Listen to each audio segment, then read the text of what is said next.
Hi everybody, we're starting to put color on our flower. I've put a little bit of color in here. I've got some really pale yellow and some pale rose, and I've gone in here, put water, clean water on my paper, and then dropped in my rose and my yellow, watching the picture to see where those colors are. And I've noticed that up in here there's some wonderful little bit of pinky rose. So I would pop some pinky rose in there. While the paper is damp, I'm going to go to the straight rose and drop some rose in here. You can see that now I'm now getting a nice rosy glow on this side of the flower. There's a little bit of rose over here, but there's some pure white highlights on the tip, and we want to make sure that this part of the petal stays dry because there's some pure white highlights right there. So let's leave that part very clean.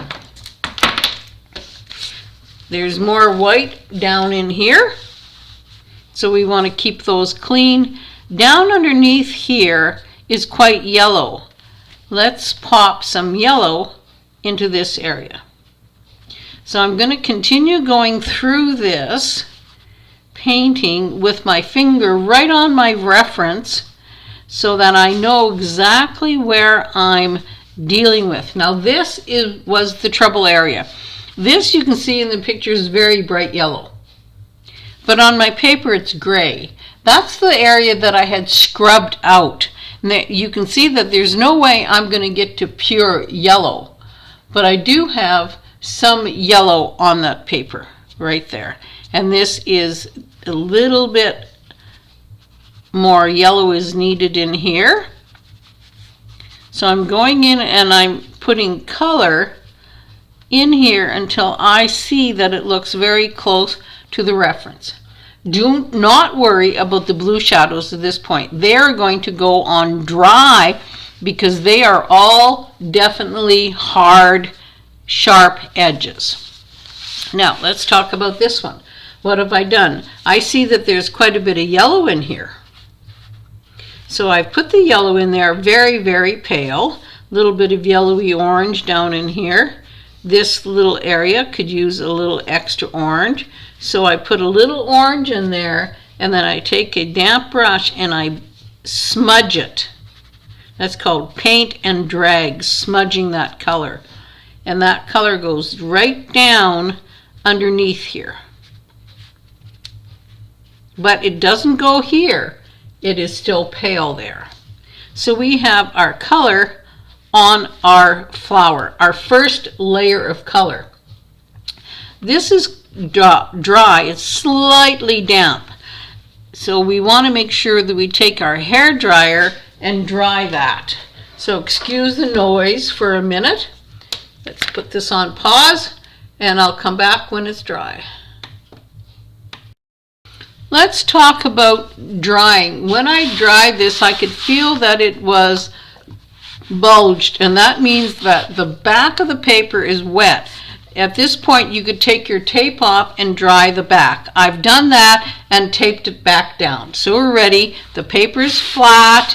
It feels warm, not cool to the touch, so that means it is quite dry. Now we're ready to address our centers. Look at this center. It is very bright orangey, darker orange with a little burnt sienna and the gray blue in here. We did all those colors here with burnt sienna and orange and a little extra rose. So we know that we have these color capabilities with the colors we have. Always start with the first wash of the lightest color. So the lightest color here is this really transparent orangey yellow. Now when it's slightly dry, I'm going to add a little bit more color I'm going for this bright color at the top of this area right here. That's what I'm thinking of.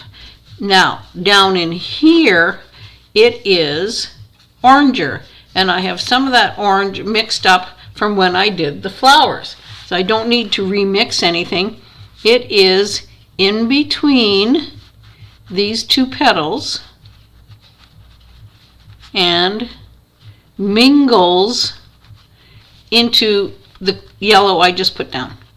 So I'm going to use a little water on my brush to smudge that around, and I have a medium burnt sienna. Let's not put the darks in yet. Let's go over here, and if this is dry, I'll be able to get a nice crisp edge like that. We're going to go with our orange. It goes round and up and down and loops around, and you're going to fill this in between your petals are little triangles. So start defining those little triangles, and you should have this burnt sienna look in here.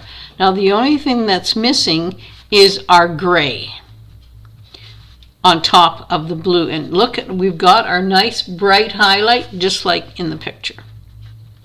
Now this needs to be addressed with our gray shadow, and that was created with the orange and the blue, and it's still on my palette right there, but we're going to need to dry this before we put the blue in. If we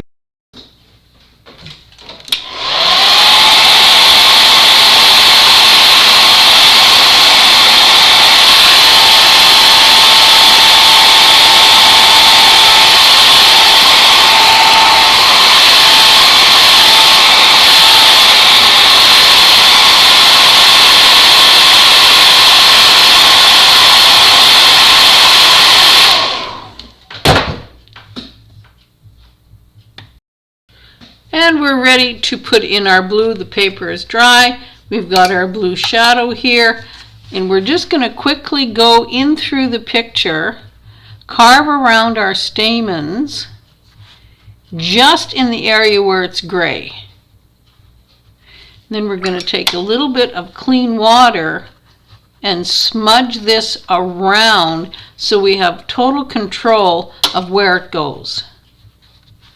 There it is in there, and I'm not going to worry about defining exact perfect colors right now. I just want to put in my shadow so I can build on top of that. So that's looking pretty good, very much like the picture. Now let's look at this one. Remember this nice highlight? I've left that paper white. We're going to take our gray and we're going to follow our reference on dry paper again, and we're going to pop in our gray shadow next to the petals, and it's creating the nice edge of the petals there. Okay, it is soft, blended a little bit so that it's not any hard edges, and we have a nice dark shadow there. This makes me feel, this is so awesome, such color contrast. I want to put a little extra in this one so that it picks up the same deep dark colors. Well, that's our first layer. We're going to move on to the next video, and we're going to talk about putting the blue on the petals. So come on back for the next video. Thanks for watching.